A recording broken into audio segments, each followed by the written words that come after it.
السلام عليكم ورحمة الله وبركاته. نحمده ونصلي على رسوله الكريم، أما بعد. بسم الله الرحمن الرحيم. আলহামদুলিল্লাহ, আমাদের আল কোরআনের ঘটনাবলী কোর্সের আজ 13তম সেশন। খুবই গুরুত্বপূর্ণ একজন রাসূল সংক্রান্ত আলোচনা আমরা করবো ইনশাআল্লাহ আজকে। এবং তিনি হচ্ছেন হযরত মূসা আলাইহিস সালাম। তো কোরআনে আল্লাহ সুবহানাহু ওয়া তাআলা মানে সর্বাধিক যেই সকল নবী রাসূলের নাম উল্লেখ করেছেন, তার মধ্যে হচ্ছে হযরত মূসা আলাইহিস সালাম অন্যতম। তো আমরা হিসাব করে দেখবো যে, যদি দেখি তাহলে দেখবো যে কোরআনুল কারীমে তার নাম 136 বার উল্লেখ করা হয়েছে। তো আহ আল্লাহ সুবহানাহু ওয়া তাআলার সঙ্গে মূসা আলাইহিস সালামের সম্পর্ক খুবই ঘনিষ্ঠ ছিল।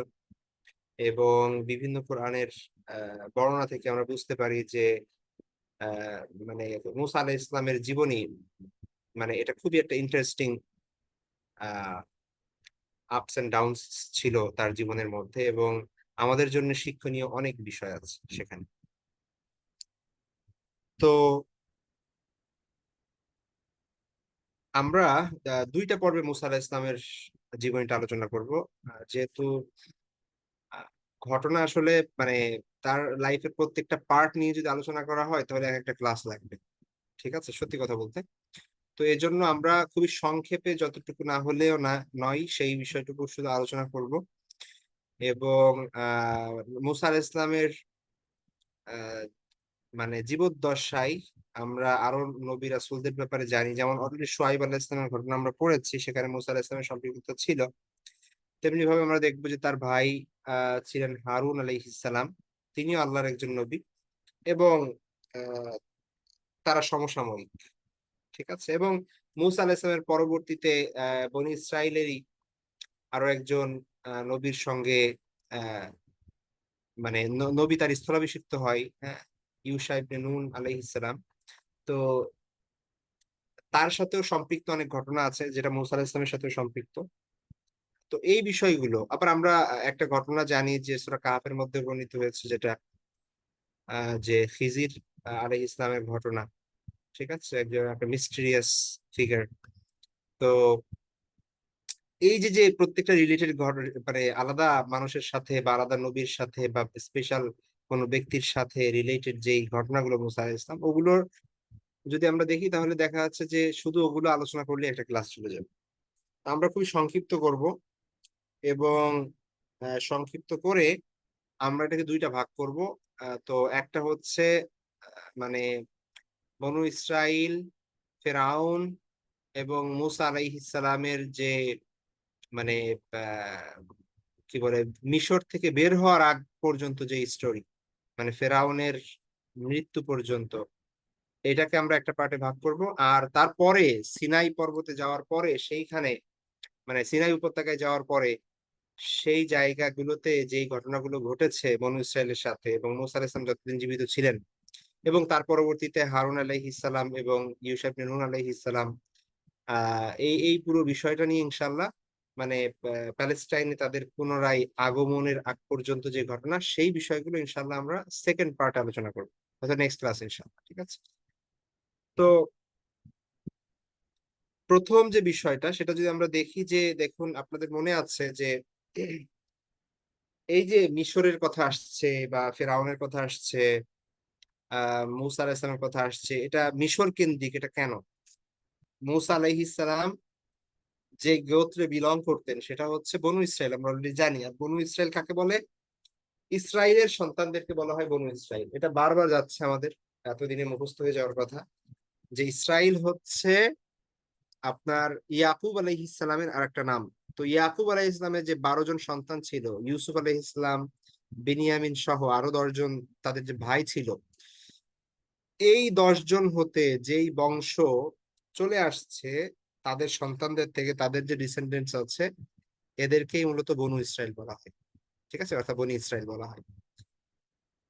তো আমরা জানি যে এনারা সবাই হচ্ছে ইব্রাহিম আলাইহিসসালামের থেকে এসেছে। তো ইব্রাহিম আলাইহিসসালাম যার মূল আবাসস্থল ছিল ইরাকে বা বাবেলে বা ব্যাবিলনে, সেই উর থেকে তিনি হিজরত করে আসেন হচ্ছে প্যালেস্টাইনে, এবং প্যালেস্টাইনে তার ছেলে ইসহাক আলাইহিস সালাম তিনি বড় হন।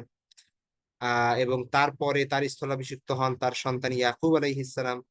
ইয়াকুব আলাইহিস সালামের সন্তান ইউসুফ আলাইহিস সালাম, তার ব্যাপারে আমরা পড়েছি, অলরেডি জেনেছি যে তিনি কিভাবে তার ভাইদের চক্রান্তের শিকার হয়ে তিনি প্যালেস্টাইন থেকে মিশরে চলে যান দাস হয়ে, এবং এট দা এন্ড আল্লাহ সুবহানাহু ওয়া তাআলার ফেভারে তিনি কি হন, সেই মিশরের অধিপতি হন, শাসক হন। এবং কিভাবে পরবর্তীতে দুর্ভিক্ষের সময় তার ভাই সহ, তার ভাইয়েরা সহ পরিবারের সকলকে, তার বাবা সহ সবাইকে তিনি মিশরে স্থানান্তরিত করেন।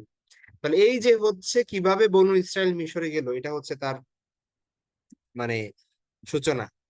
কারণ বনু ইসরায়েল মিশরে যাওয়ার কথা না, তারা থাকবে প্যালেস্টাইনে।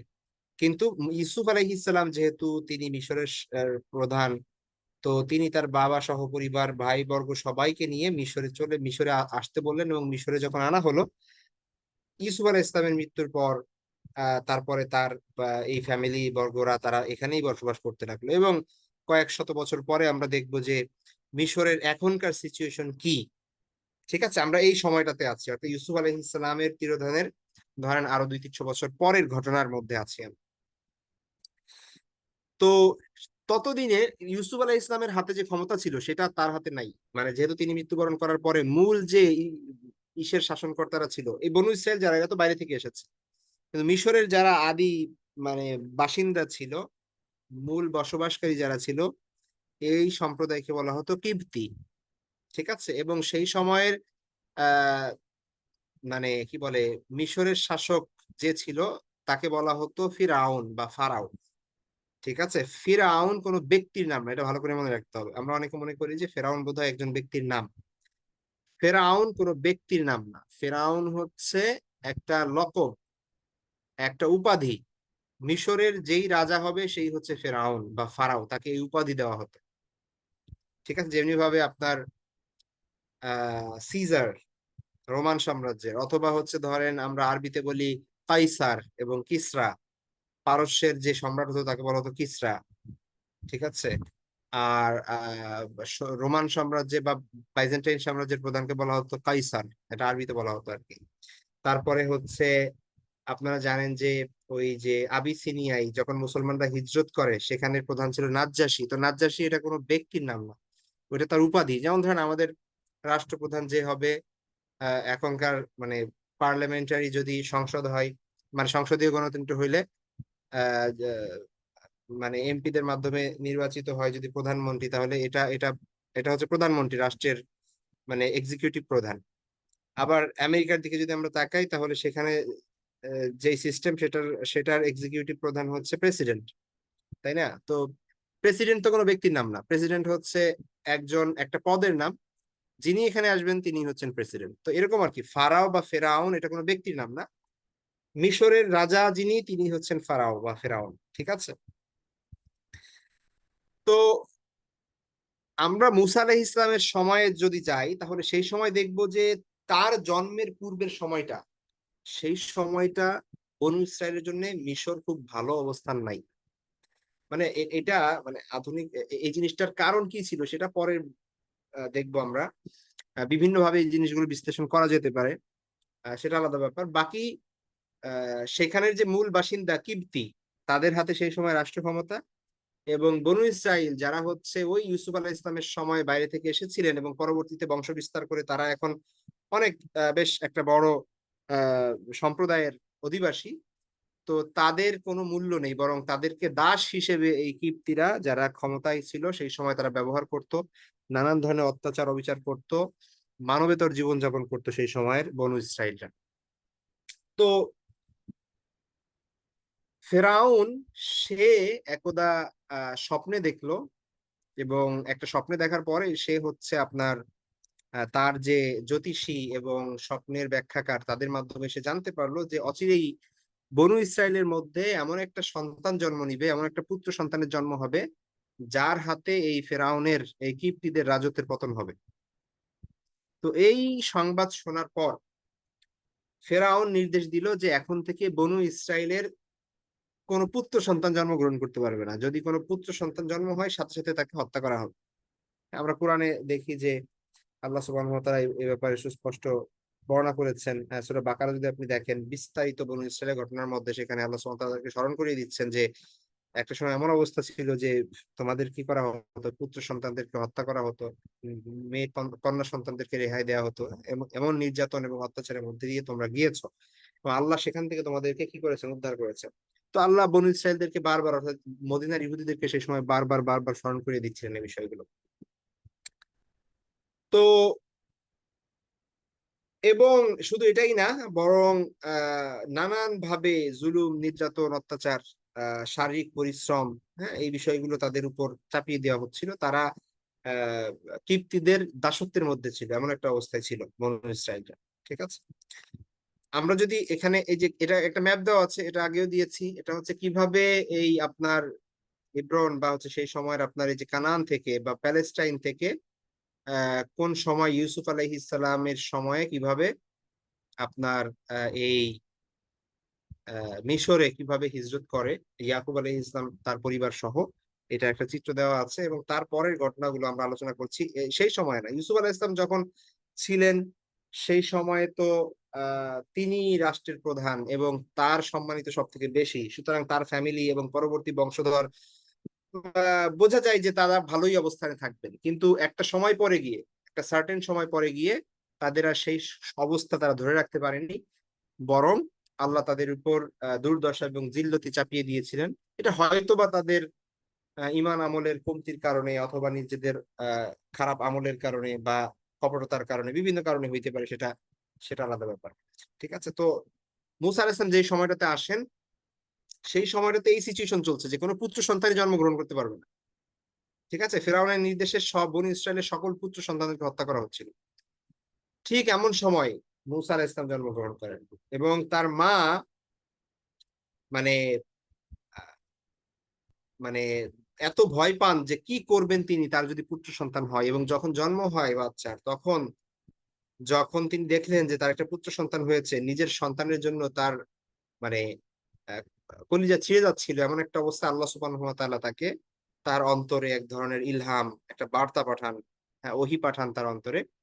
সেটা হচ্ছে যে আল্লাহ সুবহানাহু ওয়া তাআলা সূরা তহা এই ঘটনা বর্ণনা দিয়েছেন যে আমি তার মায়ের প্রতি ওহী করেছিলাম। ওহী মানে হচ্ছে তার অন্তরে এই ধারণা দিয়ে দিয়েছিলাম যে তাকে সিন্ধুকে সিন্ধু একটা একটা বাক্সের মধ্যে রাখো এবং নদীতে ভাসিয়ে দাও।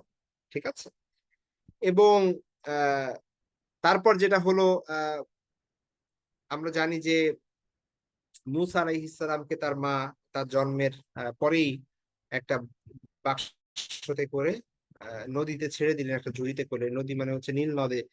হ্যাঁ, এবং সে ভাসতে থাকলো। এবং মুসা আলাইহিস সালামের বড় বোন ছিল মারিয়াম, আহ, তার মা তাকে বলে দিল যে তুমি এটা দেখতে থাকো, দেখ, চোখে চোখে রাখো যে এটা কত দূর যায়, কোথায় যায়, কে এটা পায়। ঠিক আছে, তো আল্লাহ সুবহানাহু ওয়া তাআলা আসলে যেটা মানে ব্যবস্থা করে রেখেছেন সেটাই হলো, সেটা হচ্ছে যে যেই ফেরাউন আহ, নির্দেশ দিচ্ছিল মানুষদেরকে, তার সৈন্যবাহিনীদেরকে, যে কোনো ধরনের বনু ইসরায়েলের কোনো পুত্র সন্তান যেন জন্মগ্রহণ করতে না পারে বা জন্মগ্রহণ করলে সে যেন বড় হতে না পারে, সাথে সাথে হত্যা করা হচ্ছিল। এরকম শত শত সন্তানকে তারা হত্যা করেছে। এমন এমন অবস্থায় আল্লাহ সুবহানাহু ওয়া তাআলার প্ল্যান ভিন্ন ছিল। তিনি এই আহ, বাক্সটিকে বা এই যে সিন্দুকটিকে ভাসাতে ভাসাতে নিয়ে গেলেন নদীর অববাহিকায়, নদীর পাশে যে ফেরাউনের রাজপ্রাসাদ, সেই প্রাসাদের পাশ দিয়ে সেটা ভাসতে লাগলো। এবং আল্লাহর ইচ্ছায় আমরা দেখব যে যেটা হলো সেটা আমরা জানি যে ফেরাউনের প্রাসাদ থেকে কয়েকটা বর্ণনা আছে সেখানে, যে এখানে কে নিয়েছিল সেটা, কার হাতে পড়েছিল প্রথমে। ঠিক আছে, কেউ বলেছে ফেরাউনের মেয়ে, কেউ বলেছে ফেরাউনের স্ত্রী। ঠিক আছে, বাকি ফেরাউনের স্ত্রী ছিল আসিয়া এবং তিনি একজন আপনার পুণ্যবতী মহিলা ছিলেন, এটা আমরা জানি। তো এটা তাদের ঘাটে গিয়ে পৌঁছলো এবং তারা যখন এটাকে পেল এবং ফেরাউনের স্ত্রী যখন তিনি দেখলেন এই বাচ্চাটাকে, ফুটফুটে একটা সুন্দর ছোট বাচ্চা তিনি দেখতে পেলেন। এবং সেই সময় মানে আল্লাহ সুবহানাহু ওয়া তাআলা প্ল্যান রেখেছিলেন এরকম যে এই জন্য এরকম হয়েছে। আসলে তিনি ছিলেন নিঃসন্তান এবং সন্তানের জন্য তার একটা মানে আকাঙ্ক্ষা ছিল। তো তিনি যখন দেখলেন এরকম ছোট্ট একটা বাচ্চা, হ্যাঁ, যে ভেসে আসছে এবং ফুটফুটে সুন্দর, তিনি তাকে কোলে করে নিলেন এবং তিনি ফেরাউনকে মানে অনুরোধ করলেন যে এটাকে যেন, তাকে যেন হত্যা না করা হয় এবং আহ তাকে দত্তক নেওয়া হয় এবং তারা যেন এটাকে মানে নিজের সন্তানের মতো করে বড় করে তোলে। ঠিক আছে? তো আল্লাহ সুবহানাহু ওয়া তাআলা কোরআনে সূরা কাসাসের ৯ নম্বর আয়াতে উল্লেখ করেছেন যে, আর ফেরাউনের স্ত্রী বলল যে, এ শিশু আমারও তোমার জন্য চোখের শীতলতা। একে হত্যা করো না, সম্ভবত সে আমাদের উপকারে আসবে অথবা আমরা তাকে পুত্র হিসেবে গ্রহণ করব। আল্লাহ বলছেন যে তারা উপলব্ধি করতে পারে না যে তারা কি করতেছে। ঠিক আছে? তো যেই ভয়ে ফেরাউন শত শত সন্তানকে হত্যা করছে আহ বনু ইসরাইলের, সেই তার ধ্বংসকারী হবে যে, ঠিক আছে, সেই সন্তান কিন্তু আল্লাহ সুবহানাহু ওয়া তাআলা তার ঘরেই বড় করার প্ল্যান করেছেন। সুবহানাল্লাহ, মানে এটা আল্লাহর প্ল্যান যে কত কত বড় হতে পারে এবং কত আহ আপনার ব্যাপক হতে পারে, অর্থবহ হতে পারে, সেটা আসলে এই বিষয়গুলো পড়লে বোঝা যায়। তো আবার সব থেকে মজার বিষয় যেটা, সেটা হচ্ছে যে মুসা আলাইহিস সালামকে যখন খাবার দেওয়া হচ্ছিল বা দুধ পান করার জন্য কাউকে দেওয়া হচ্ছিল, কোনোভাবেই তিনি কারো দুধ খাচ্ছিলেন না। ঠিক আছে? তখন আহ মানে তারা ফেরাউনের যে হাউস হোল্ড, তার ওয়াইফ সহ অন্যরা টেনশনে পড়ে গেল যে কি করা যায়, এই বাচ্চা কারো দুধ মুখে নিচ্ছে না। তো সেই সময় এই যে যেই তার যে বোন মারিয়াম, তিনি যে দূর থেকে দেখছিলেন যে কি ঘটছে, ঠিক আছে, তিনি কোনো একভাবে প্রস্তাব দিলেন যে আমি একটা মহিলাকে চিনি, হয়তো এই শিশু তার দুধ পান করতে পারে। তো তখন ফেরাউনের লোকরা গিয়ে মুসা আলাহিস ইসলামের মাকে নিয়ে আসলেন এবং মুসা আলাহিস ইসলামের মা তার সন্তানকে দুধ পান করাতে লাগলো। তো আল্লাহর প্ল্যান কত সূক্ষ্ম যে আহ, তার নিজের সন্তান তিনি নিজেই দুধ পান করাচ্ছেন, তার সন্তান রাজপ্রাসাদে বড় হচ্ছে, আবার এটার বিনিময়ে তিনি অর্থও পাচ্ছেন, টাকাও পাচ্ছেন। ঠিক আছে? তো মানে আমরা শুধু একটু চিন্তা করি যে এটা এটা কোনোভাবেই কি পসিবল ছিল? যেখানে সন্তানকে হত্যা করা হবে সেখানে হত্যা তো করা হচ্ছে না, বরং তাকে রাজপ্রাসাদে বড় হচ্ছে সে, নিজে দুধ পান করাতে পারছে মা, বড়, এবং তার বিনিময়ে সম্মান এবং অর্থও পাচ্ছেন। ঠিক আছে? তো আল্লাহ সুবহানাহু ওয়া তাআলা প্ল্যান করেছেন বলেই এমনটা সম্ভব হয়েছে। যাই হোক, এটা আল্লাহর পক্ষ থেকে তার মায়ের প্রতি একটা সান্ত্বনা এবং বড় ধরনের অনুগ্রহ ছিল। তো তারপরে আমরা দেখি যে মূসা আলাইহিস সালাম আস্তে আস্তে বড় হতে থাকেন এবং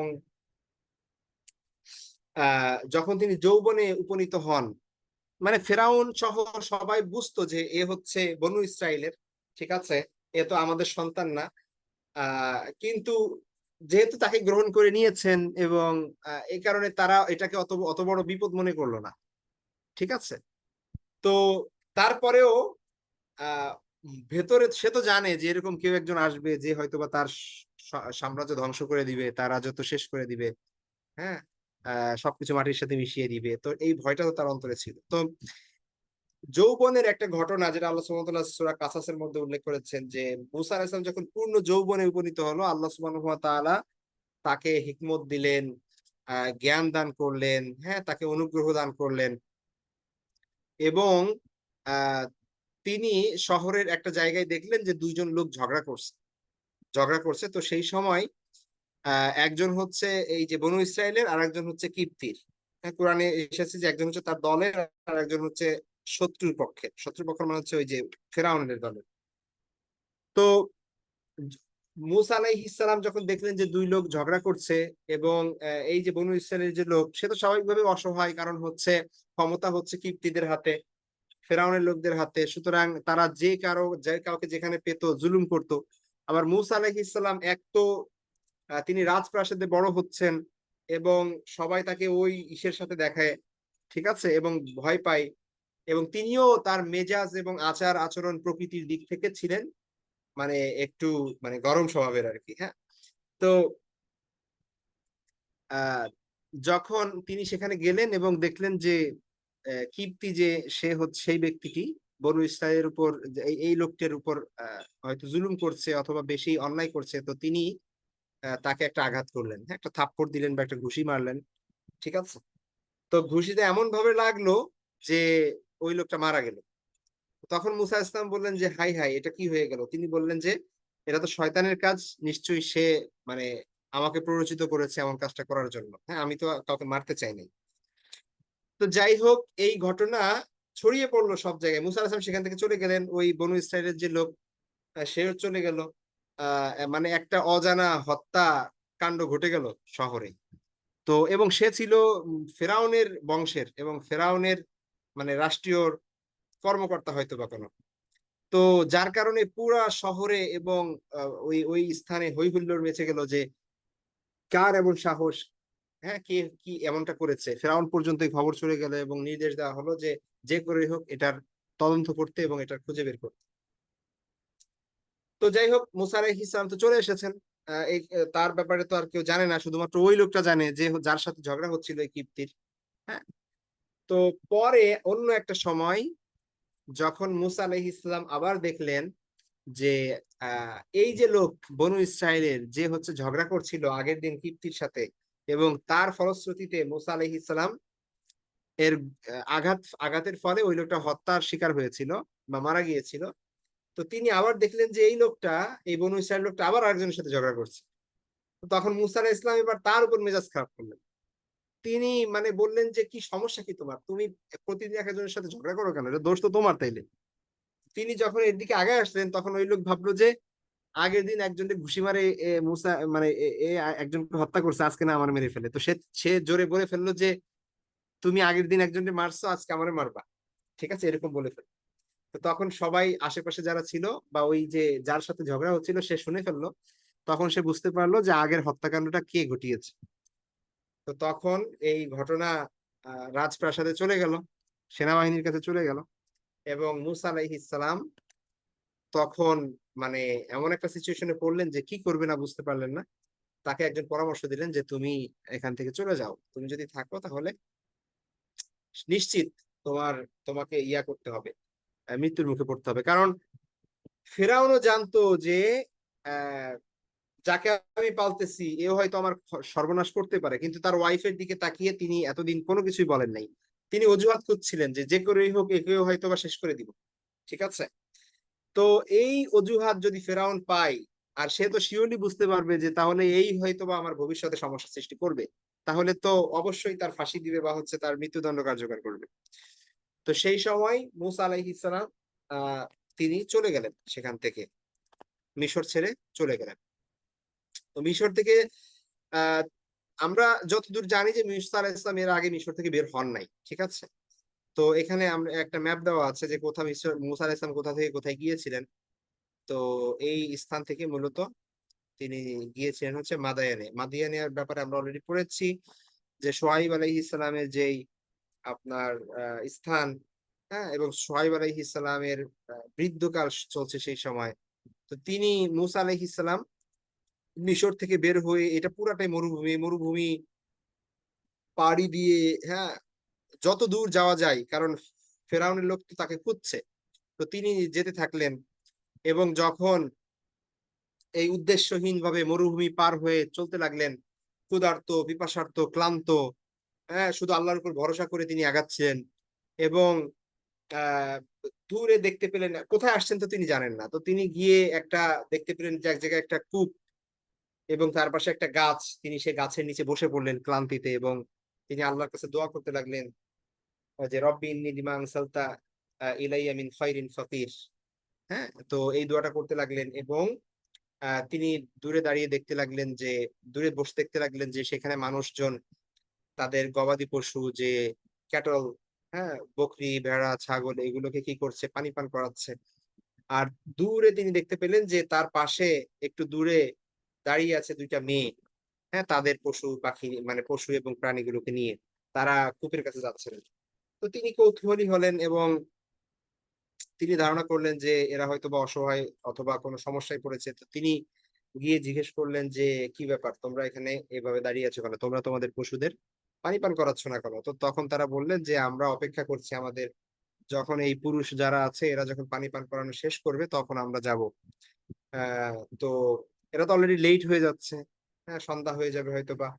তো যাই হোক, তো তারা বললেন যে আমাদের বাবা বৃদ্ধ, আর আমাদের অন্য কেউ নাই, সুতরাং আমাদেরই কি করতে হয়, এই কাজ করতে আসতে হয়। তো মুসা আলাইহিস সালাম তাদের প্রতি অনুগ্রহ করলেন এবং তিনি তাদের যে ক্যাটল গুলো বা মানে ভেড়া বকরি গুলো, সেগুলোকে পানি পান করিয়ে দিলেন সেখান থেকে।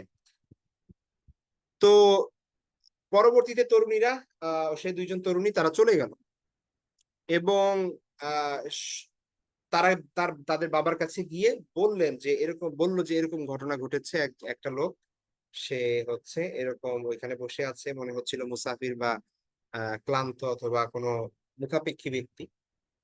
তো সোয়াইব আলাইহিস সালাম তিনি, আমরা মানে অধিকাংশ স্কলার, যদি কোরআনে উল্লেখ নাই যে তিনি সোয়াইব আলাইহিস সালাম, বাকি অধিকাংশ মুফাসসিরিনে কেরামের মতে তিনি ছিলেন হলো সোয়াইব আলাইহিস সালাম। এবং আহ যেহেতু তিনি আল্লাহর একজন নবী, তিনি আবার তার মেয়েদের উপকার করেছে, তাদের উপকার করেছে, তো তিনি চাইলেন যে এর কিছু প্রতিদান তিনি দিবেন। তো তিনি তার এক মেয়েকে পাঠালেন মুসা আলাইহিস সালামকে ডেকে পাঠাতে। তো মুসা আলাইহিস সালাম যখন সোহাইব আলাইহিস সালামের কাছে গেলেন এবং তিনি সবকিছু তার ঘটনা জিজ্ঞেস করলেন এবং তিনি সবকিছু খুলে বললেন যে তিনি মিশর থেকে এসেছেন এবং এই এই ঘটেছে তার সাথে, এবং সেখানে বনু ইসরায়েলের অবস্থা এই, এবং মুসা আলাইহিস সালামকে এখন খোঁজা হচ্ছে, তিনি যদি ফিরে যান তাহলে তার এই পরিণতি হবে, ইত্যাদি ইত্যাদি নানান সবকিছু বর্ণনা করলেন। তো সোহাইব আলাইহিস সালাম তার এই কথাগুলো শুনে তিনি তা বললেন যে আল্লাহর উপর ভরসা রাখো, ইনশাআল্লাহ আল্লাহ কি করবেন, তোমার জন্য উত্তম ফয়সালা করবেন এবং উত্তম ব্যবস্থা করবেন।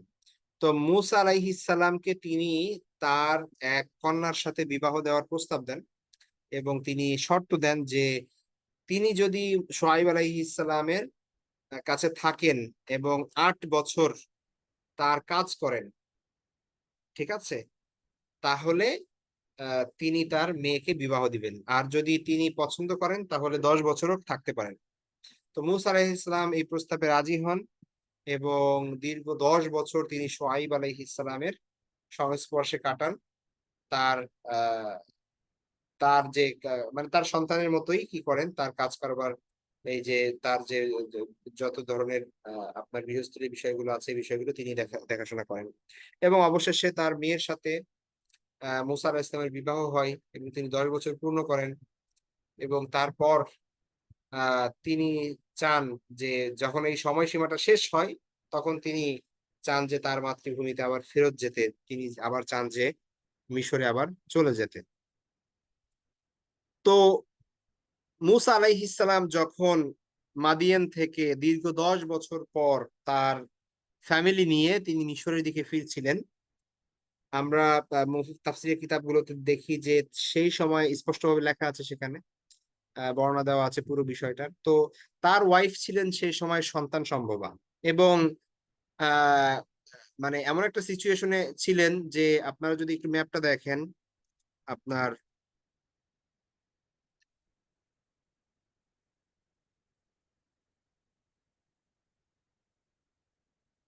আপনার এই যে ম্যাপটা দেখেন, তো এটা হচ্ছে আপনার মিশর।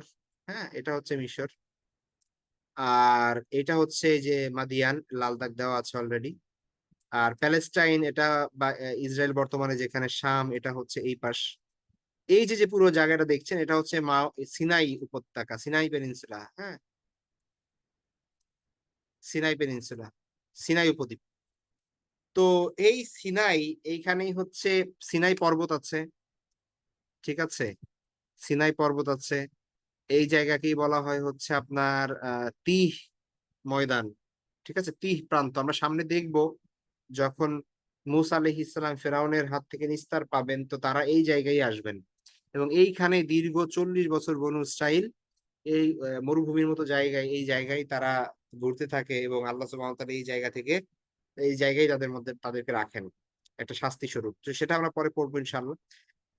তো মুসা আলাইহিস সালাম এই মাদাইন থেকে ফেরার সময় এই দিক থেকে যান এবং এই যে আপনার এখানে পাহাড় আছে, তুর পর্বত আছে, এটা সব হচ্ছে এই জায়গাটাই, ঠিক আছে। তো এই জায়গায় তিনি তার মানে রাত্রিবেলা, সেই সময় তিনি যখন ভ্রমণ করেন, সেই সময় যখন তিনি ফিরে যাচ্ছেন মিশরের দিকে, তো তার এক তো প্রচন্ড রাত, তারা তাদের কাছে হয়তোবা যে আগুন ছিল বা ছিল সেটা শেষ হয়ে যায়, এবং এমন একটা সিচুয়েশনের মধ্যে পড়েন যে তারা পথ হারিয়ে ফেলেন। এবং এর উপরে হচ্ছে এমন একটা সিচুয়েশন হয় যে মুসা আলাহিসামের ওয়াইফ যিনি, তিনি মানে সন্তান সম্ভবা ছিলেন এবং তার সেই সময় প্রসব বেদনা হয়। ঠিক আছে, তো এই সিচুয়েশনে কি করবেন তিনি দিশেহারা হয়ে পড়েন। তো দূরে দেখতে পান যে ওই পাহাড়ের দিকে দেখা যাচ্ছে যে একটা আলো। তো তিনি দূর থেকে আলো দেখতে পান যে পাহাড়ের উপর জ্বলছে বা চমকাচ্ছে।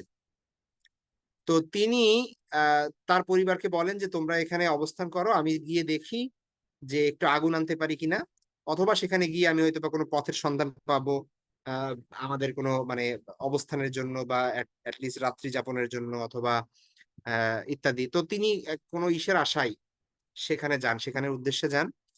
এবং সেখানে গিয়ে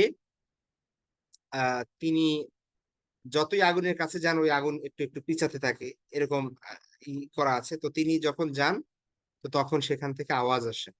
ঠিক আছে, তো তাফসীর বিদ্যা বলেন যে মুসা আলাহিস সালাম তুর পর্বতে যে আগুন দেখেছিলেন সেটা মূলত আসলে আগুন ছিল না, ওটা ছিল আল্লাহর নূর বা জ্যোতি। ঠিক আছে, এবং সেই সময় আল্লাহ সুবহানাহু ওয়া তাআলা সরাসরি মুসা আলাহিস সালামের সাথে কথা বলেন। মুসা আলাহিস সালামের কিন্তু একটা নাম আছে কালিমুল্লাহ। হ্যাঁ, এক একটা নবীর এক একটা বিশেষ নাম, যেরকম ইব্রাহিম খলিলুল্লাহ, ইব্রাহিম ইসলামকে খলিল বলা হয়, খুবই ক্লোজ ফ্রেন্ড খলিল বলা হয়, যে খুব অন্তরঙ্গ বন্ধুকে বলা হয় খলিল। ঠিক আছে, অর্থাৎ আল্লাহর খুবই ঘনিষ্ঠ বন্ধু হচ্ছে ইব্রাহিম আলাইহিস সালাম, তাকে বলা হয় খলিল। ঈসা আলাইহিস ইসলামকে বলা হয় রূহুল্লাহ, আমরা সামনে পড়বো এই জিনিসগুলা। ঈসা আলাইহিস সালাম ঘটনা যখন আসবে। মুসা আলাইহিস ইসলামকে বলা হয় কালিমুল্লাহ। ঠিক আছে, কালিমুল্লাহ মানে হচ্ছে যিনি আল্লাহর সাথে সরাসরি কথা বলেছেন। এমনি তো স্বাভাবিক অন্যান্য নবীরা আল্লাহর সাথে মানে ফেরেশতাদের মাধ্যমে কথা বলেছেন, যে ফেরেশতা পাঠিয়েছেন আল্লাহ সুবহানাহু ওয়া তাআলা, জিবরাইল আলাইহিস সালাম এসে নবীদেরকে বলেছেন যে আল্লাহ সুবহানাহু ওয়া তাআলা এটা বলেছেন। কিন্তু খুবই কম নবীর সাথে বা খুবই কম সিচুয়েশনে জায়গায় আল্লাহ সুবহানাহু ওয়া তাআলা সরাসরি কথা বলেছেন। ঠিক আছে, তো তার একটা মুহূর্ত হচ্ছে এই মুহূর্তটা। তো এই জন্য মুসা আলাইহিস সালামকে কিন্তু কালিমুল্লাহ বলা হয়, অর্থাৎ আল্লাহর সাথে কথোপকথনকারী, এই উপাধি তার আছে। আপনারা যদি সূরা নাজিয়াত পড়েন সেখানে দেখবেন যে আল্লাহ সুবহানাহু ওয়া তাআলা বলছেন যে সেখানে যে আহ হাল আতাকা হাদিসু মুসা ইয নাদাহু রাব্বুহু বিল ওয়াদিল মুকদ্দাসি তুওয়া ইযহাব ইলা ফিরআউনা ইন্নাহু তাগা ফাকুল হাল লাকা ইলা আন তাযাক্কা। হ্যাঁ, তো কি বলে এইভাবে আপনার আল্লাহ সুবহানাহু ওয়া তাআলা সূরা নাজিয়াত সহ আরো অনেক জায়গায় এই বর্ণনাগুলো দিয়েছেন, যে কিভাবে আল্লাহ সুবহানাহু ওয়া তাআলা আহ মুসা আলাইহিস সালামের সঙ্গে কথা বলেছেন, তাকে ডেকে বলেছেন যে তুমি যাও ফেরাউনের কাছে, তাকে গিয়ে বলো, মানে আল্লাহ সুবহানাহু ওয়া তাআলা বলেছেন, তাকে একে আশ্বস্ত করেছেন যে তুমি ভয় পেও না।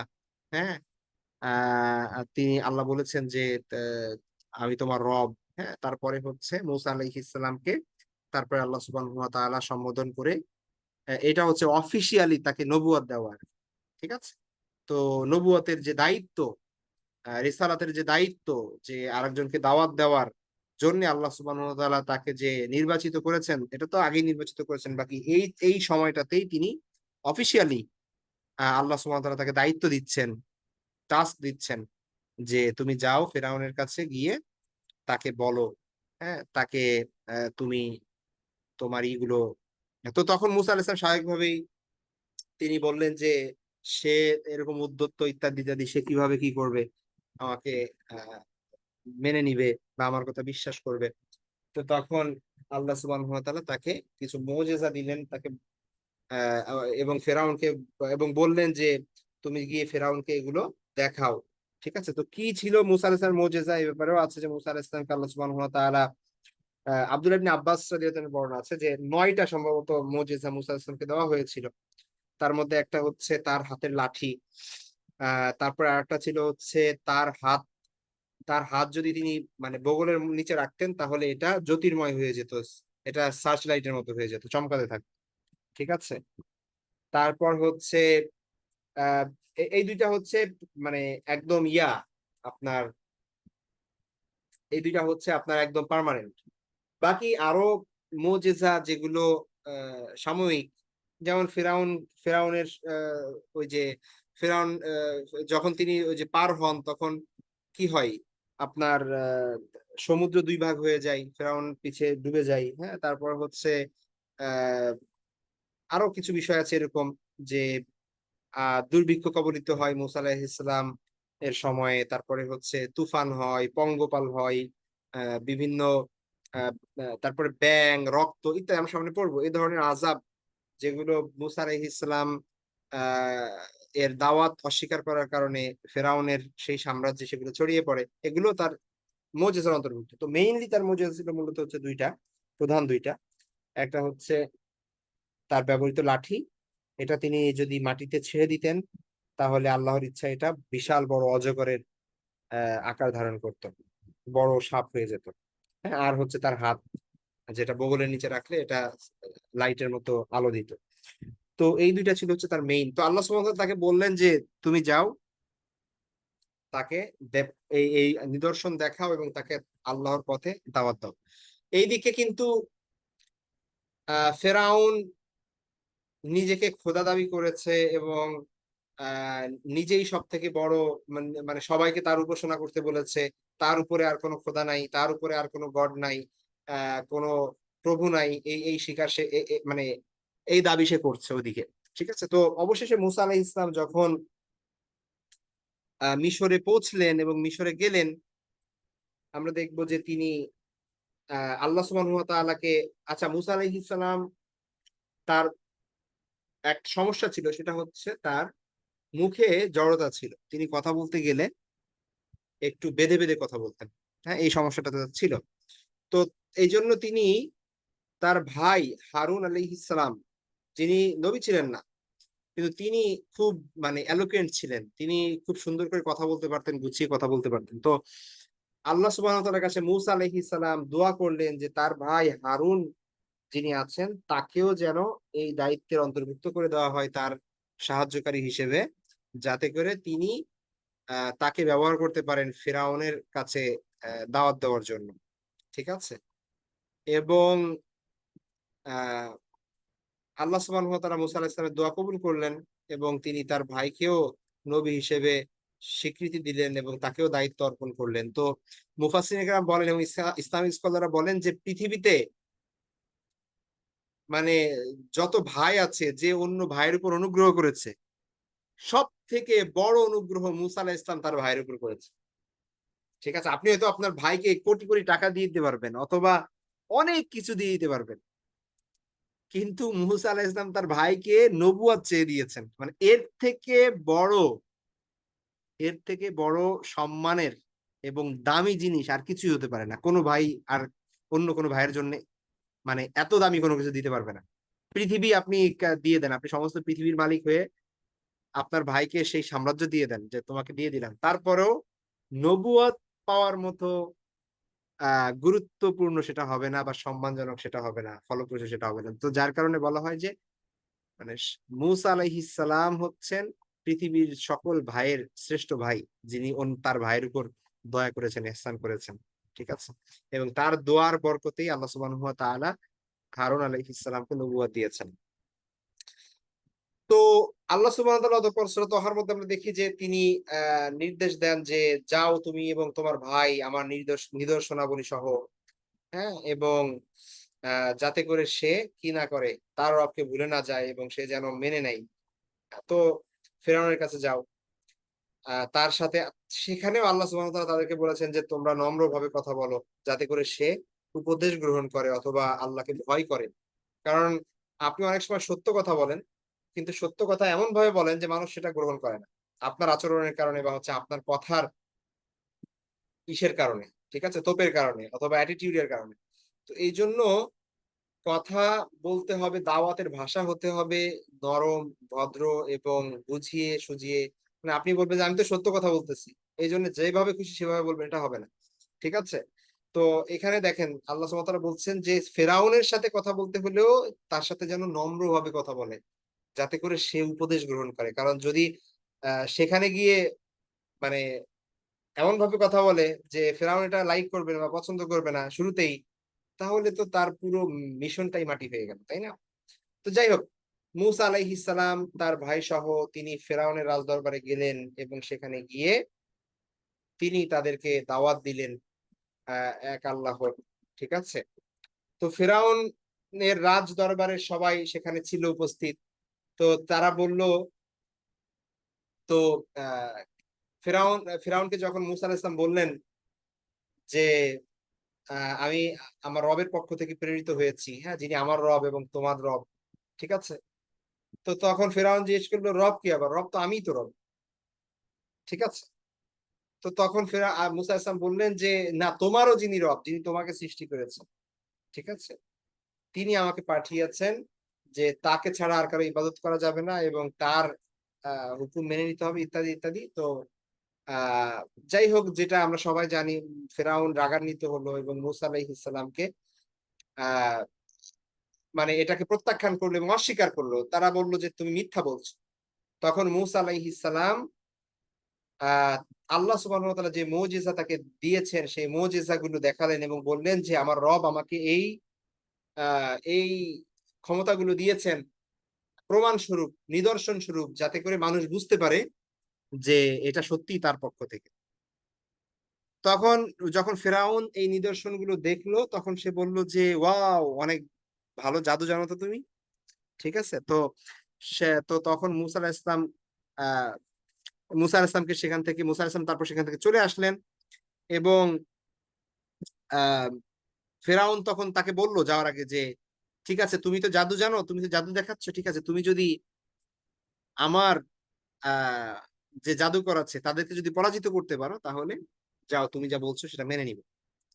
তো তখন মিশরের সর্বশ্রেষ্ঠ যে জাদুকররা তাদেরকে একত্রিত করা হলো এবং একটা দিন তারিখ ঠিক করা হলো যে কোন দিন তারা একত্রিত হবেন। তো যাই হোক, মুসা আলাইহিস সালাম, কোরআনেও আছে, আল্লাহ সুবহানাহু ওয়া তাআলা এর ব্যাপারে বলেছেন যে তাদের একটা উৎসবের দিন ছিল, সেই দিনটাকে নির্ধারণ করা হলো যাতে করে সবাই উপস্থিত থাকতে পারে এবং মিশরের শ্রেষ্ঠ জাদুকরেরা সেখানে একত্রিত হলো। হ্যাঁ, এবং তারা এসে ফেরাউনের ফেরাউনের কাছে বলল যে আমরা যদি জিতে যাই বা আমরা যদি মুসাকে হারিয়ে দিতে পারি তাহলে আমাদের কি পুরস্কার। হ্যাঁ, ফেরাউন তখন তাদেরকে লোভ লালসা দিল এবং তাদেরকে বলল যে তোমরা আমার নিকট ভাজন হবা, আমার নৈকট্য অর্জন করতে পারবা, আমার খুব কাছের মানুষ হয়ে যাবা। ঠিক আছে? তো তখন তারা একটা খোলা প্রান্তরে সবাই একত্রিত হলো। তো মুসা আলাইহিস সালাম যখন সময় নির্ধারণ সময় আসলো, মুসা আলাইহিস সালাম আসলেন এদিকে একলা মানুষ, একটা লাঠি হাতে, আর ওইদিকে শত শত জাদুকর, হ্যাঁ, তাদের বিভিন্ন জাদুর যে উপাদানগুলো সেগুলো নিয়ে তারা অপেক্ষা করছে। হ্যাঁ, আর সবাই দেখছে যে কি হবে। ফেরাউন উপস্থিত, তার মানে তার মন্ত্রী পরিষদ, হ্যাঁ, তার রাজ কর্মকর্তা কর্মচারী তারা উপস্থিত, মানুষ, সাধারণ মানুষজন সবাই উপস্থিত। হ্যাঁ, তো এদিকে যারা তাওহীদে বিশ্বাসী, যারা হচ্ছে বনু ইসরায়েলের যেই মানুষজন আছে তারা সবাই ভয়ে কাতর যে কি হবে না হবে। আর এইদিকে ফেরাউন তো শিওর যে মুসা হেরে যাবে। হ্যাঁ, তো জাদুকররা জিজ্ঞেস করলো যে কে আগে দেখাবে। তো মুসা আলাইহিস সালাম বললেন যে ঠিক আছে, তোমাদের যা আছে দেখাও। তো তখন তারা কোরআনে আল্লাহ সুবহানাহু ওয়া তাআলা যেটা বর্ণনা করেছেন যে তারা রশি, তাদের হাতে যে রশি ছিল সেগুলোর মাধ্যমে তারা জাদু দেখালো, সেগুলো তারা মাটিতে নিক্ষেপ করলো আর সেগুলো বিভিন্ন আকারের সাপ হয়ে গেল, সাপ হয়ে ছোড়াছুড়ি করতে লাগলো। হ্যাঁ, আর মানুষ ভয় পেয়ে গেল যে আল্লাহ, এটা কি জাদু। তো আল্লাহ সুবহানাহু ওয়া তাআলা কোরআনে বলেছেন যে তারা এমন একটা কারসাজি করলো যে রশিগুলোকে, রশিগুলোই ছিল কিন্তু মানুষ সেগুলোকে দেখতে লাগলো সাপ, সাপের মতো করে। ঠিক আছে? এবং সেগুলো ছুটে আসতে লাগলো। তো মুসা আলাইহিস সালামও প্রথম প্রথম ঘাবড়ে গেলেন যে আল্লাহ, এত সাপ তার দিকে আসতেছে। তো তখন আল্লাহ সুবহানাহু ওয়া তাআলা বললেন যে তুমি ভয় করো না। তো যখন তাদের সবার জাদুর দেখানো শেষ হলো, অর্থাৎ সবাই ছেড়ে দিল তাদের হাতের রশি এবং সেগুলো সাপ হয়ে গেল, তখন অবশেষে যখন সেগুলো মুসা আলাইহিস সালামের দিকে আসছে দেহে, এমনটা দেখা যাচ্ছিল, তো সেই সময় মুসা আলাইহিস সালামকে আল্লাহ সুবহানাহু ওয়া তাআলা নির্দেশ দিলেন যে ভয় পেও না, তুমি তোমার যে হাতের লাঠি এটাকে আল্লাহর নামে ছেড়ে দাও জমিন। তখন আল্লাহর নামে মুসা আলাইহিস সালাম তার হাতের লাঠি ছেড়ে দিলেন। এটা বিশাল একটা অজগরে রূপান্তরিত হলো। এটা এত বড় অজগরে রূপান্তরিত হলো যে যত শত শত সাপ যেগুলো তার দিকে আসছিল জাদুকরদের বানানো, এই সবগুলো গিলে ফেললো এই অজগর। ঠিক আছে? তো আর মানুষ মানে মানে ঘাবড়ে গেল যে কি হচ্ছে, জাদুকররা হতভম্ব হয়ে গেল, ফেরাউনও নিশ্চুপ হয়ে গেল। মানে সবাই, মানে আমরা এটা হয়তো গল্প করতে পারবো, কিন্তু সেই সময়ের মুহূর্তটা যদি কল্পনা করা যায় তাহলে বোঝা যাবে যে আসলে মানে কি সিচুয়েশনটা সেই সময় হয়তো বা ছিল। ঠিক আছে, সবার উল্লাস ধ্বনি একদম থমকে গেল ফেরাউনের বাহিনী। তো মুসা আলাইহিস সালাম তারপরে সেই অজগরটাকে আবার ধরলেন, সেটা আবার লাঠিতে পরিণত হলো। তো এইরকম জাদু তো জাদুকররা নিজেরাও কোনোদিন দেখে নাই, তারা করবে কিভাবে? তখন তারা বুঝতে পারলো যে এটা তো আসলে জাদু হইতে পারে না, জাদু হইলে তো আমরা বুঝতে পারতাম যে এটা আসলে কিভাবে ওয়ার্ক করে, অথবা আমাদের মতো হইতো বা সমান সমান হইতো। এইটা তো জাদু হইতে পারে না, মুসা আলাইহিস সালাম যেটা দেখাইছে। তখন তারা সাথে সাথে বুঝতে পারলো যে মুসা আলাইহিস ইসলাম যে দাবি করছে যে তিনি আল্লাহর নবী এবং তিনি যে রবের কথা বলছেন তিনি আসলেই সত্য। তখন তারা সবাই বলল যে আমরা মুসা প্রতি ঈমান আনলাম, মুসার রবের প্রতি ঈমান আনলাম। তো সবাই সেজদায় লুটিয়ে পড়লো। ফেরাউন যখন এই অবস্থা দেখলো তখন তো তার অবস্থা খারাপ, যে একই অবস্থা, যে তিনি সে যদি এখন মানে সবাই তাইলে এখন মানে যাদেরকে সে প্রমাণ হিসেবে নিয়ে এসেছে তারাই পরাস্ত হয়ে গিয়েছে, তাহলে সাধারণ মানুষ এখন তো সবাই কেউ তাকে বিশ্বাস করবে না, তাকে আর রব বলে মানবে না, সবাই তো মুসা আলাইহিস ইসলামের আনুগত্য শুরু করবে। সে ঘাবড়ে গেল, সে তখন বলতে লাগলো যে ও তোমরা প্ল্যান করে আগে থেকে এখন এসেছ। হ্যাঁ, তো ওরাও তোমার নিজেদের লোক, তোমরা নিজেরা নিজেরা প্ল্যান করে আমাকে অপদস্থ করার জন্য এভাবে প্ল্যান সাজিয়ে এসেছো, যে ইচ্ছা করেই তোমরা হেরে যাবে আর মুসা যে দাবি করছে সেটা প্রতিষ্ঠিত হবে। তো সে বলল তোমাদেরকে আমি কঠিন শাস্তি দিব, এমন শাস্তি দিব যে তোমাদের দেখে যেন অন্যরা কি না করে, অন্যরা আর মানে ঈমান আনতে বা মুসার উপর বিশ্বাস স্থাপন করতে যেন সাহস না পায়। তো সে সবার সামনে সেই সময় ধমক দিল এবং শাস্তির হুমকি দিল। তারপরেও জাদুকররা কি করলো না, তারা যে মুসা আলাইহিস সালামের প্রতি ঈমান এনেছে সেখান থেকে পিছপা হলো না। এবং মুসা আলাইহিস সালাম তাদেরকে ফেরাউন তাদেরকে শাস্তি দিল, তাদেরকে ঝুলানো হলো, একদিক থেকে তাদের হাত কাটা হলো, আরেক দিক থেকে পা কাটা হলো, এভাবে তাদেরকে ঝুলিয়ে তাদের অঙ্গহানি করে তাদেরকে শুলে চড়িয়ে মৃত্যুবরণ করানো হলো। ঠিক আছে, তাদেরকে হত্যা করা হলো। তো এই অবস্থায় থেকে স্বাভাবিকভাবে সবাই মানে ভয়ে, কেউ যারা ঈমান এনেছেও তারাও করতে পারলো না। তো এইভাবে আস্তে আস্তে আহ মুসা আলাইহিস সালাম তার জায়গায় চলে গেলেন, ফেরাউন তার জায়গায় চলে গেল। তো এরপরে বিভিন্ন ভাবে মুসা আলাইহিস সালাম ফেরাউন এবং অন্যান্যদের মধ্যে দাওয়াতি কার্যক্রম করতে লাগলেন। তো মানে যেহেতু এটা একটা পাবলিক হয়ে গিয়েছে, এখন জোর করে ধরেও মুসা আলাহিস সালামকে হত্যা করা যাবে না, কারণ হচ্ছে তার একটা ফ্যান ফলোয়ার তৈরি হয়ে গিয়েছে। আর মুসা আলাহিস সালামকে যদি এখন হত্যা করে ফেলে এইভাবে, তাহলে সবাই তো বুঝবেই যে ও তাইলে মুসাই হয়তো বা সঠিক। ঠিক আছে, এটা তো প্রমাণ করতে হবে যে মুসা আলাহিস সালাম ভুল। তো ফেরাউন বিভিন্ন ফন্দি খুঁজতে লাগলো। তো এই ফাঁকে মুসা আলাহিস সালাম তার বিভিন্ন দাওয়াতি কার্যক্রম করতে লাগলো, এবং ফেরাউন এবং তার কওম কিপ্তিরা ঈমান আনলো না। হ্যাঁ, এবং মুসা আলাইহিস সালাম তাদেরকে এই দাবিটুকু করলো যে ঠিক আছে তোমরা যদি ঈমান না আনো, অ্যাটলিস্ট বনু ইসরায়েলকে মুক্তি দাও, আমরা এখান থেকে কি করি, নিরাপদে চলে যাই, আমরা এমন একটা স্থানে যাই যেখানে আমরা গিয়ে আল্লাহর ইবাদত করতে পারবো। তো বনু ইসরায়েলদেরকে আবারও বলছি যে তাদেরকে দাসে পরিণত করেছিল কিপ্তিরা, তো তাদেরকে রেহাইও দিল না, মুক্তিও দিল না। তো আল্লাহ সুবহানাহু ওয়া তাআলা তখন ফেরাউন এবং তার কওমের উপর বিভিন্ন ধরনের আযাব প্রেরণ করতে শুরু করলেন, যাতে করে তারা উপদেশ গ্রহণ করে। আপনারা সূরা আরাফের ১৩৩ নম্বর আয়াতে দেখবেন, সেখানে আল্লাহ সুবহানাহু ওয়া তাআলা বলছেন যে তাদের উপর তুফান পাঠিয়েছিল আল্লাহ সুবহানাহু ওয়া তাআলা, পঙ্গপাল পাঠিয়েছিল, উকুন পাঠিয়েছিল, ব্যাঙ পাঠিয়েছিল, রক্ত এবং বিভিন্ন এরকম কিছু নিদর্শন দিয়েছিল। এই প্রতিটি আযাব যখন দেওয়া হচ্ছিল, ফেরাউন তখন মুসার কাছে দাবি করছিল যে তুমি দোয়া করো আল্লাহর যেন এই আযাব তুলে নেয়। ঠিক আছে, এবং সে বনি ইসরায়েলকে মুক্তি দেওয়ার ওয়াদা করতো, কিন্তু যখনই ওই আযাবটা তুলে নেওয়া হতো তখন সে তার ওয়াদা ভঙ্গ করত এবং আবার সে কুফরি এবং সীমালঙ্ঘন আহ এর মধ্যে ফিরে যেত। এভাবে এই এতগুলো আযাব তাদের উপর আসে। অবশেষে তারা যখন এখান থেকে ফিরে ফিরে আসে না, তখন আল্লাহ সুবহানাহু ওয়া তাআলা মূসা আলাইহিস সালামকে নির্দেশ দিলেন তিনি যেন আহ রাতের অন্ধকারে বনু ইসরায়েলদেরকে নিয়ে মিশর থেকে চলে যান। তো এই অনুযায়ী বনু ইসরায়েলরা নিজেদের মধ্যে প্ল্যান করতে লাগলো এবং গোপনে সংগোপনে তারা তাদের প্রয়োজনীয় জিনিসপত্র গোছাতে লাগলো। আস্তে আস্তে একটা নির্ধারিত দিন ঠিক হলো যে এই দিন রাতে তারা কি করবে, এভাবে চলে যাবে সবাই। ঠিক আছে? তো যারা যেখানে বিভিন্ন জায়গায় কাজ করতো সেই দিন ছুটি নিয়ে তারা সবাই নিজেদের বাসায় চলে আসে এবং তারা নিজেদের মধ্যে প্ল্যান করে এবং তাদের যে প্রয়োজনীয় সামগ্রী যা তারা আগেই গুছিয়ে রেখেছিল খুবই অল্প টাইমে, শর্ট টাইমের মধ্যে তারা ছুটে চলে যায় এবং দলবল নিয়ে মুসা আলাইহিস সালাম সবাইকে নিয়ে তারা মিশর থেকে বের হওয়ার চিন্তা করে।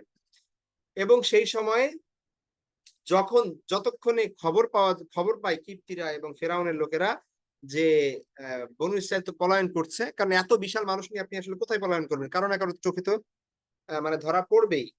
তো তখন ফেরাউন সাথে সাথে নির্দেশ দেয় তার আর্মিকে, সে স্বয়ং তার দলবল নিয়ে আর্মি নিয়ে বনু ইসরায়েলের পিছু ধাওয়া করতে থাকে এবং সামনে যেতে যেতে মুসা আলাইহিস সালাম যখন দেখে যে সামনে হচ্ছে বিশাল সাগর, লোহিত সাগর, তো তখন তিনি হতভম্ব হয়ে যান যে এখন কি করবেন। পেছনে দূরে দেখা যাচ্ছে যে ফেরাউনের লোকরা আসছে। হ্যাঁ, তো তখন আল্লাহ সুবহানাহু ওয়া তাআলা মূসা আলাইহিস সালামকে নির্দেশ দেন তিনি যেন তার হাতের লাঠি দিয়ে সমুদ্রের বুকে আঘাত করেন।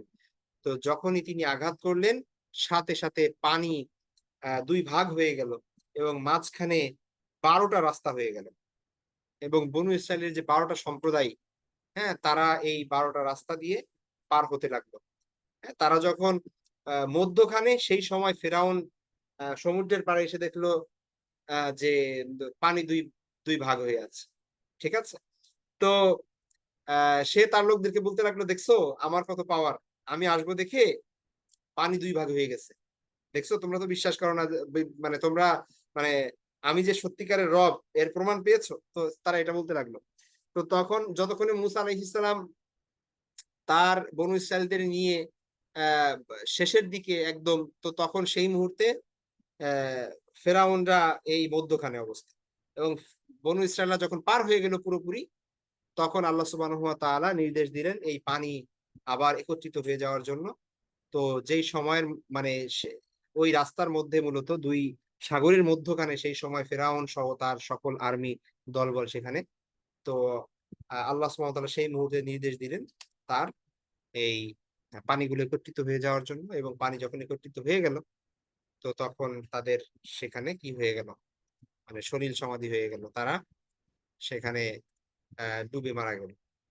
আল্লাহ সুবহানাহু ওয়া তাআলা কোরআনে বর্ণনা করেছেন সূরা শুআরার মধ্যে, আপনারা দেখবেন যে আর আমি ফেরাউন এবং তার বাহিনীকে মানে অন্যদেরকে সেই স্থানে নিকটবর্তী করলাম এবং আমি মুসা ও তার সাথে যারা ছিল তাদের সবাইকে উদ্ধার করলাম, অতঃপর আমি অন্যদেরকে ডুবিয়ে দিলাম। ঠিক আছে? তো সেই স্থান বলতে ওই মানে অধিকাংশ স্কলারের মতে এটা লোহিত সাগর, কেউ কেউ বলে নীল নদ, তো নীল নদ না হয়ে এটা লোহিত সাগর হইলেই বেশি লজিক্যাল হয় আর কি। মানে রেড সি যেটা আর কি। তো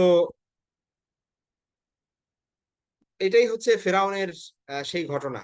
তারপরে আমরা দেখবো যে মুসা আলাইহিস সালাম যখন পার হয়ে যান, মুসা আলাইহিস সালাম যখন পার হয়ে যান, তো তারপরে তারা এই যে আপনারা একটু দেখবেন এখানে তো এইখান থেকে এই এটা হচ্ছে মূলত এই যে আপনার লোহিত সাগর। হ্যাঁ, এই পুরো লোহিত সাগর শুধু না, পুরোটাই এটা হচ্ছে সুইস ক্যানেল যেটা বলে আপনার এই সামনে এদিকে হচ্ছে সুইস ক্যানেল। ঠিক আছে? অর্থাৎ ভূমধ্য সাগর এই যে মেডিটেরেনিয়ান সি আর রেড সির মধ্যে সংযোগ হচ্ছে, মাঝখানে আছে, এখান দিয়ে শিপ এবং জাহাজ এগুলো চলাচল করে আর কি। তো এই এই জায়গাটাই তারা পাড়ি দিচ্ছে। হ্যাঁ, এক্স্যাক্টলি কোন জায়গায় দিয়ে পাড়ি দিচ্ছেন এগুলো তো আসলে আমরা জানি না। এই জানাও সম্ভব না, মানুষ হয়তো বিভিন্ন ধরনের করতে পারে, মতামত দিতে পারে বিভিন্ন ভাবে, বাকি হচ্ছে এক্স্যাক্টলি কোনটা কোন স্থান দিয়ে পার হয়েছিল তা আমরা জানি না। তো মুসা আলাইহিস সালাম এবং আপনার বনু ইসরাইল তারা পার হয়ে যান এবং এরপর থেকে যে দ্বিতীয় পর্বে আমরা দেখবো যে কিভাবে মুসা আলাইহিস সালাম এবং বনু ইসরাইলরা এই ময়দানে এই সিনাই পেনিনসুলাতে আসেন এবং তাদের এখানে একটা লম্বা সময় এখানে অতিবাহিত হয়। মুসা আলাইহিস সালাম এখানেই মারা যান এবং পরবর্তীতে বনু ইসরাইল এখান থেকে হচ্ছে আপনার এই চলে যান হচ্ছে ইসে। ঠিক আছে? এই আপনার ইসরায়েল বা প্যালেস্টাইন যে জায়গাটা, কেনানে, এইখানে পরবর্তীতে তারা যান। ওইটা হচ্ছে ইউশা ইবনে নুন আলাইহিস সালামের সেই সময়টাতে। তো ওইটা আমরা পরে পড়বো ইনশাল্লাহ, দ্বিতীয় পর্বে বাকি জিনিসগুলো আসবে। তো আজকে অলরেডি 10:30 বেজে গিয়েছে, আমাদের এই পর্যন্তই থাকবে। নেক্সট ক্লাসে ইনশাল্লাহ আমরা বাকি অংশটুকু আলোচনা করব মুসা আলাহিস সালামের। হ্যাঁ, আমরা খুবই সংক্ষিপ্ত যাচ্ছি, কারণ হচ্ছে এগুলো আসলে অনেক বিস্তারিত ঘটনা। পুরো সব বিষয়গুলো আলোচনা করলে অনেকগুলো পর্ব লাগবে শুধু মুসা আলাহিস সালামের ঘটনা পড়তেই। তো আশা করি ইনশাল্লাহ নেক্সট ক্লাসে আমরা শেষ করে দিতে পারবো এই পুরো বিষয়টা। তো সেই পর্যন্ত সবাই ভালো থাকবেন, দোয়া করবেন। আল্লাহ হাফেজ। আসসালামু আলাইকুম রহমতুল্লাহি ওয়া বারাকাতুহু। আচ্ছা, একজন কোশ্চেন করেছেন যে আপনার আহ কি পাথরের বাড়ি। আচ্ছা, ঘটনা দুই জিনিস। হ্যাঁ, একটা হচ্ছে যে যেটা রাসূল মুসা আলাইহিস সালাম যখন আপনার মিশর থেকে বের হয়ে বনু ইসরাইলদেরকে নিয়ে চলে আসছেন, সামনে সমুদ্র পড়ে, তো সেই সময় তো সমুদ্রে বাড়ি দেন, তখন হচ্ছে পথ হয়। আর এরপরে আমরা দেখবো সামনে গিয়ে যখন তারা ওই ময়দানে তিহের মধ্যে অবস্থান করছেন, তাদের কোনো পানি নেই, বনু ইসরায়েলরা এসে পানির জন্য আবেদন করলেন মুসা ইসলামের কাছে, তখন আল্লাহ সুবহানাহু ওয়া তাআলা নির্দেশ দিলেন তিনি যেন তার লাঠি দিয়ে পাথরে আঘাত করেন। তো পাথরে আঘাত করার ফলে সেখান থেকে 12টি ঝর্ণা বের হয়, এবং 12টি গোত্র সেই 12টি ঝর্ণা থেকে পানি আহ করতে থাকে, সংগ্রহ করতে থাকে। তো সেটা হচ্ছে পরের কাহিনী, আর এখানে না। দুই ঘটনা। হ্যাঁ, এটা একটা তার একটা সংঘর্ষ নাই। তো এই হচ্ছে বিষয়। ঠিক আছে, আজকে এ পর্যন্তই থাকবে। নেক্সট ক্লাসে আবার দেখা হবে ইনশাল্লাহ। সে পর্যন্ত ভালো থাকবেন সবাই, দোয়া করবেন। আল্লাহ হাফেজ। আসসালামু আলাইকুম রহমতুল্লাহি ওয়া বারাকাতুহু।